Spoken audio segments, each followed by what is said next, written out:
Hey, ladies and gentlemen, what is going on? Welcome back. This is Force here with some more Elder Scrolls Online discussion. Today, I'd like to give you my PvP impressions. I know I'm like a year late, but we're finally doing it. I talked about this when the PC launch came out. I said, don't worry, I'll do some PvP videos. You guys know me, I love PvP. Just never happened. I spent all my time leveling up, and then I eventually stopped and never got around to it. Well, now here in the console version, I'm back, I'm playing it again, and I finally got to spend a good chunk of time this afternoon in PvP, and let me tell you, the hype is real. You know, say what you will about this game, and a lot of times I'll see people who are even very critical of ESO say, I played the PvP and that was pretty fun. Man, very, very cool experience. Now, if you don't play the game, if you haven't played the game, I'd just sort of like to lay out the groundwork for you. It functions like any, I guess, 3-faction PvP system does that you may have played before. We've got the 3 factions, and there is what's essentially a triangular-shaped area, PvP area, and one team in each corner, one faction in each corner, and we're all trying to vie for control of as much of the landscape as possible. There are these various keeps spread out throughout Cyrodiil, which is that PvP land, and you have to fight for those keeps, take them over, and then this allows your alliance to fast travel, as long as you have the various connecting routes, fast travel to the furthest keep, letting you push even further into enemy territory. And then eventually, if you control a lot of the landscape, you have the problem of getting pushed by the 2 other factions on both sides. So this is similar to recently, the most recent game that I played that had this type of system was PlanetSide 2. And in some ways, it's kind of the same idea. Now, I want to talk about the different couple of things. I'm here to give you my impressions of it. So first thing I'll talk about is the small scale skirmish PvP. So we're talking about like the 1vx's, the 2vx's, just the small groups of people that run into each other in the landscape. You know, like any RPG that has a vertical progression, which is what this is, you go up in levels and you go up in gear, and this raising of your levels, your gear, your stats makes you stronger compared to people who have lower levels or lower scale gear. Now, there is a scaling system in the game, so you can enter PvP at level 10, and it's supposed to scale you up so that you are at least able to be competitive with the higher level people.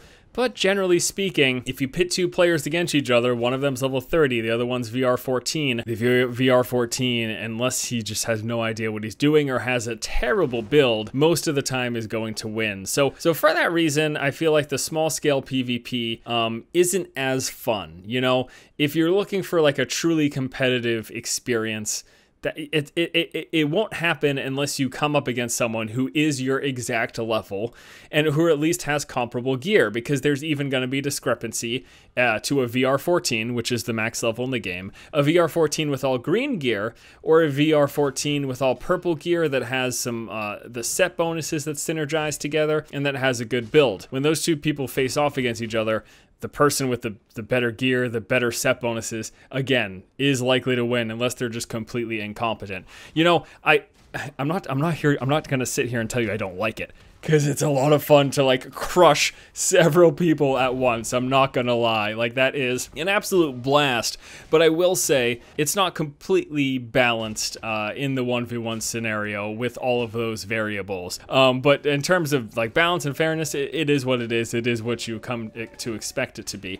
And then beyond those variables and levels and gear, you again have the variables and numbers. There will be many situations where I'll be riding by myself and then all of a sudden 5 people will pop up behind me. I think where it really shines in this game, even though I love crushing noobs, I think where this game really shines is in its massive scale, like keep sieging, basically. These huge battles that take place around one faction trying to take another faction's keep. So as I mentioned, 3 factions all vying for control for this landscape, pushing towards keeps. You have to use siege weaponry, and there's various kinds. There's ones that are good at sieging walls, doors, and then actually killing other players, like with fire damage. So there's various siege weapons that you can use, and then there's also defensive weaponry, like putting down burning hot oil on people who try to rush towards your keep. All sorts of things to sort of make their life difficult. Or you can set up your own siege weapons on like your keep walls and launch it out. But the experience is nuts. It is so much fun. It's been a while since I've had this kind of fun, and overall, it's pretty smooth. Not 100%. There were a couple of times this afternoon, mostly when we actually got inside of the keep, and there were anywhere between 50 and 100 people on either side, and we're all fighting. All these different spells and effects are going off. All of these different siege weapons are launching stuff into the, you know, just... You add more particles, you add more polygons to the screen, the system's gonna chug a little bit, and that did happen. But with those few exceptions, most of the PvE experience, even the larger stuff, was pretty smooth, which I was very pleasantly surprised by. You know, I'm running on arguably the weaker of the two consoles in the Xbox One, and to have a nearly flawless experience in terms of the frame rate, it felt good enough for me. Certainly I would love it if it was 100% smooth all the time, but you know, you add more people, you add more particles, you add more polygons, like I said, it's going to put some stress on the system, and that's just how it is, unfortunately. So that's unfortunate, but I was very pleasantly surprised. I think that the act of getting in a group, and even if it's not a group of your friends, I was able to find that it seems like the very start area that you spawn in, every faction has like a home base. You can spawn into one of two locations. There seems to always be people there trying to start groups. So even though the game does suffer, as I mentioned in the last video, the game suffers from a lack of text chat, specifically a lack of global chat. So it can be one of those situations where you enter Cyrodiil, and if there are no battles going on immediately, you don't know where any of your faction is. You don't have a slightest clue. You can't type in chat to say, hey, where's everyone going? Are we going to be attacking a certain keep soon? Because there are many times where there will be like huge teams of 50 to 100 people, and they'll be sitting right outside a keep getting ready to assault it. And if you just spawn in during that point, you can have no clue. You could run off in one direction thinking there might be something going on over there, and then a fight breaks out. You see the icons indicating a fight, and then all of a sudden you're like 15, 20 minutes away. So here's a good and a bad part of about the PvP in this game. Cyrodiil is absolutely massive. It is incredibly huge. This one massive land is basically the size of the entire leveling content for an individual faction. It's so big, it's crazy, it's crazy. Now that's really good, because that's a large landscape to have PvP. You know, I was initially disappointed that you couldn't just go anywhere, and it's like you couldn't walk into an enemy's home capital and start attacking players. Part of the reason is because of the way they do endgame veteran content. The last 2/3 of your leveling puts you in those enemy faction areas, and there's a story reason for it. So I guess the point is, I initially was very bummed out by the fact that there wasn't, I guess, the open world PvP.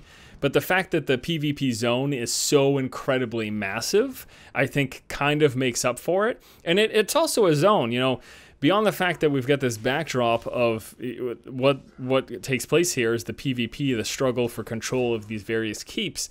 It's also a zone with towns that need saving, quests that need to be done, dungeons that can be dove into, and little mini bosses in there that you can kill, and you can get sky shards for skill points. It's like just a larger, stretched out version of a zone with all that PvP taking place. So yeah, overall, very pleasant experience. I really did enjoy it. A couple of negatives, one of which is that there was some frame issues when things got really hectic. But again, I'm on an Xbox One, the weaker of the two consoles. Maybe it's less so a problem on the PS4, and it's definitely much less of a problem if you have a high-end PC and you're playing the game on the PC. As with any vertical progression, there's going to be that imbalance when it comes to small-scale fights, but I think the game really shines in those large-scale skirmishes where that doesn't matter as much, because a VR 14 person doesn't have as much sway when there's 50, 100 opponents, and there's also siege weapons involved that can practically one-shot you. So overall, very pleasant experience. I had a great time.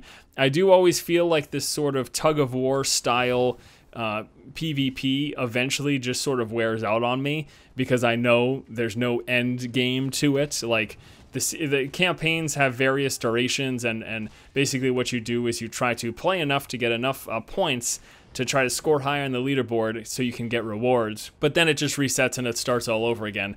But I suppose that's the case with any multiplayer game.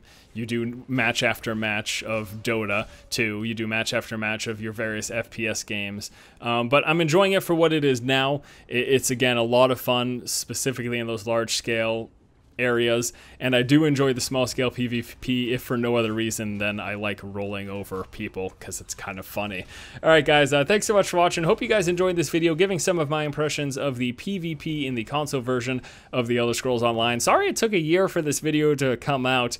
I'm glad I finally got a chance to experience, though. Like I said, this is one of what's considered the strong points of this game, so very happy I got to do some of that, and happy to show you some footage here, as well as give you my thoughts. Thanks guys so much for watching. Hope you enjoy the content.